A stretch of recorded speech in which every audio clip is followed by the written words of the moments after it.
Then Nadab and Abihu, the sons of Aaron, each took his censer and put fire in it, put incense on it, and offered profane fire before the Lord, which he had not commanded them. So fire went out from the Lord and devoured them. And they died before the Lord. And Moses said to Aaron, "This is what the Lord spoke, saying, by those who come near me I must be regarded as holy. And before all the people I must be glorified." So Aaron held his peace. Then Moses called Mishael and Elzaphan, the sons of Uzziel, the uncle of Aaron, and said to them, "Come near, carry your brethren from before the sanctuary out of the camp." So they went near and carried them by their tunics out of the camp, as Moses had said. And Moses said to Aaron and to Eleazar and Ithamar his sons, "Do not uncover your heads, nor tear your clothes, lest you die, and wrath come upon all the people. But let your brethren, the whole house of Israel, bewail the burning which the Lord has kindled. You shall not go out from the door of the tabernacle of meeting, lest you die. For the anointing oil of the Lord is upon you." And they did according to the word of Moses. Then the Lord spoke to Aaron, "Do not drink wine or intoxicating drink, you nor your sons with you, when you go into the tabernacle of meeting, lest you die. It shall be a statute forever throughout your generations, that you may distinguish between holy and unholy, and between unclean and clean, and that you may teach the children of Israel all the statutes which the Lord has spoken to them by the hand of Moses." And Moses spoke to Aaron and to Eleazar and Ithamar his sons who were left. "Take the grain offering that remains of the offerings made by fire to the Lord, and eat it without leaven beside the altar, for it is most holy.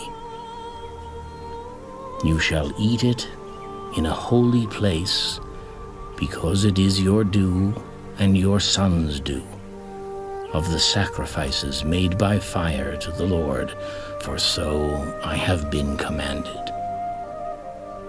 The breast of the wave offering and the thigh of the heave offering you shall eat in a clean place, you, your sons, and your daughters with you.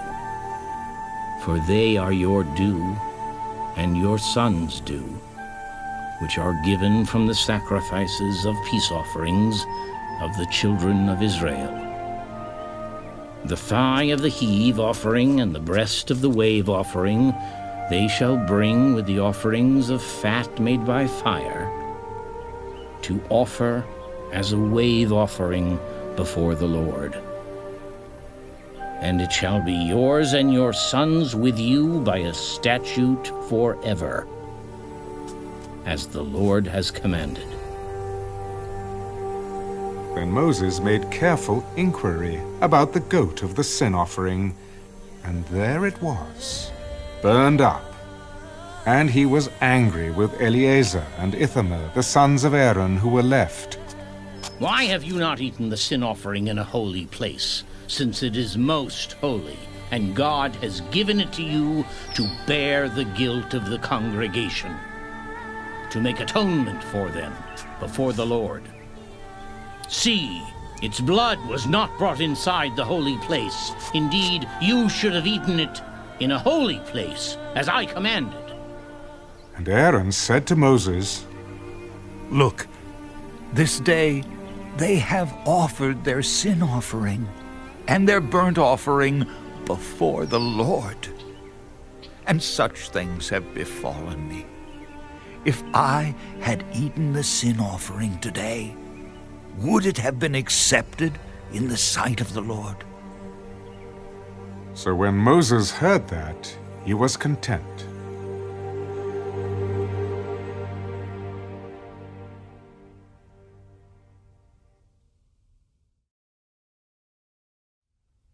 Now the Lord spoke to Moses and Aaron, Speak to the children of Israel, saying, These are the animals which you may eat among all the animals that are on the earth.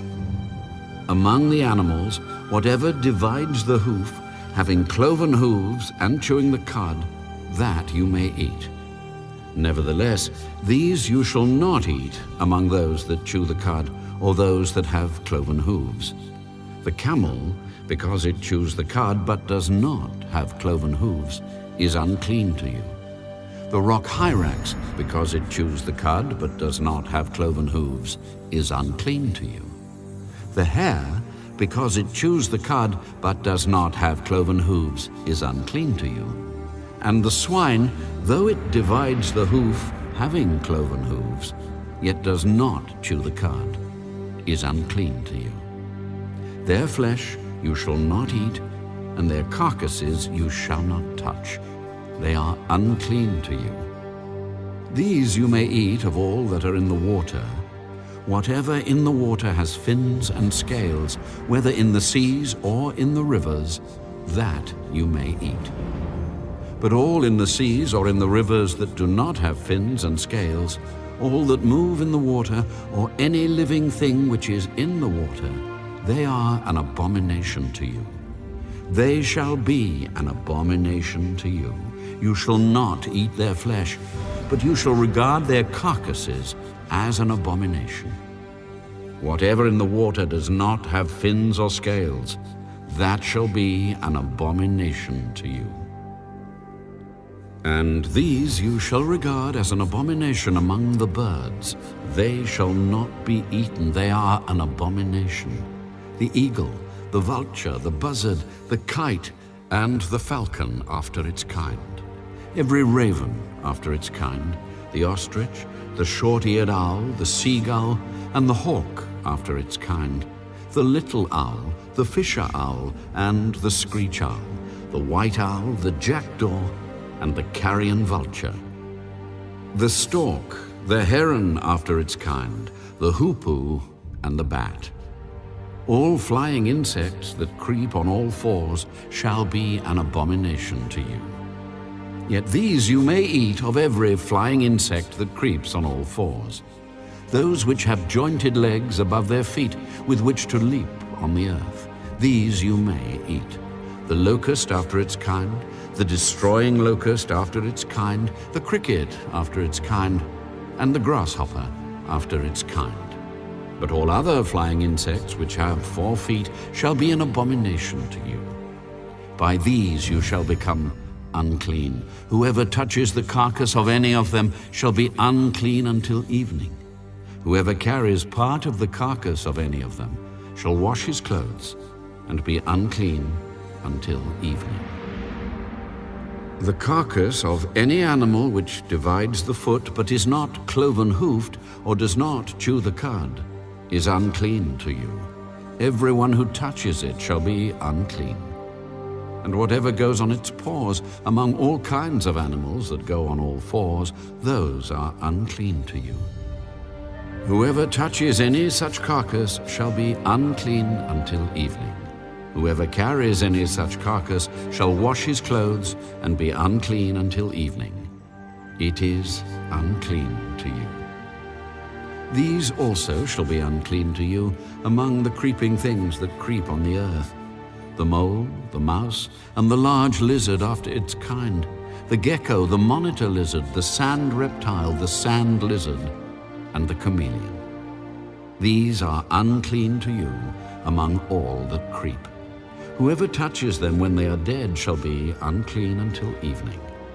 Anything on which any of them falls when they are dead shall be unclean, whether it is any item of wood or clothing or skin or sack, whatever item it is in which any work is done, it must be put in water.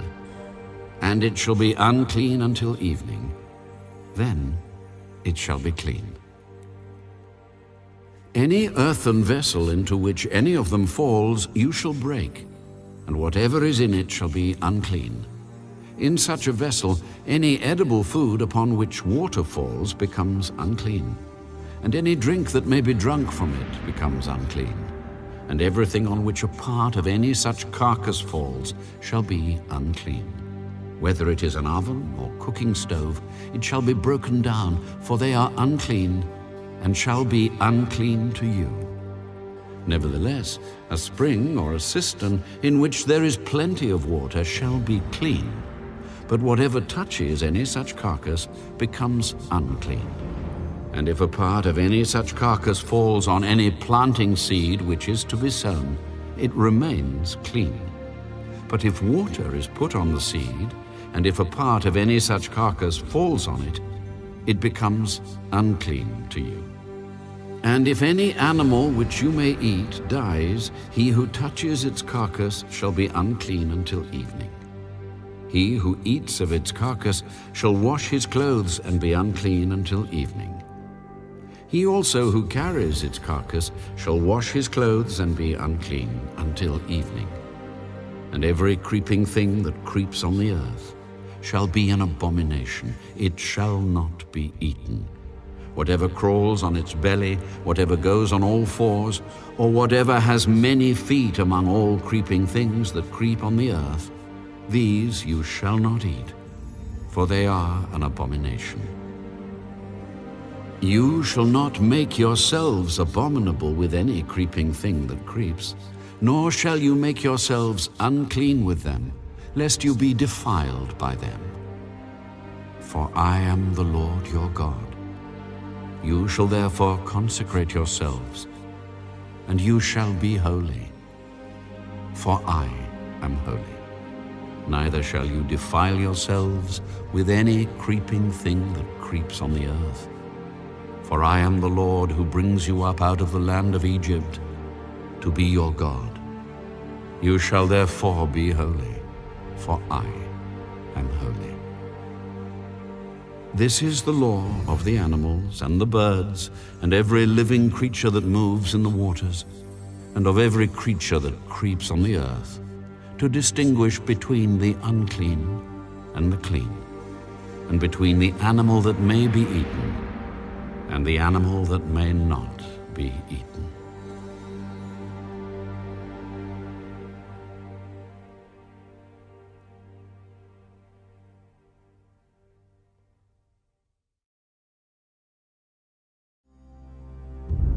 Then the Lord spoke to Moses. Speak to the children of Israel, saying, If a woman has conceived and borne a male child, then she shall be unclean 7 days. As in the days of her customary impurity, she shall be unclean. And on the 8th day, the flesh of his foreskin shall be circumcised. She shall then continue in the blood of her purification 33 days. She shall not touch any hallowed thing, nor come into the sanctuary until the days of her purification are fulfilled. But if she bears a female child, then she shall be unclean 2 weeks, as in her customary impurity, and she shall continue in the blood of her purification 66 days. When the days of her purification are fulfilled, whether for a son or a daughter, she shall bring to the priest a lamb of the first year as a burnt offering, and a young pigeon or a turtle dove as a sin offering to the door of the tabernacle of meeting. Then he shall offer it before the Lord and make atonement for her, and she shall be clean from the flow of her blood. This is the law for her who has borne a male or a female. And if she is not able to bring a lamb, then she may bring 2 turtle doves or 2 young pigeons, one as a burnt offering and the other as a sin offering. So the priest shall make atonement for her, and she will be clean.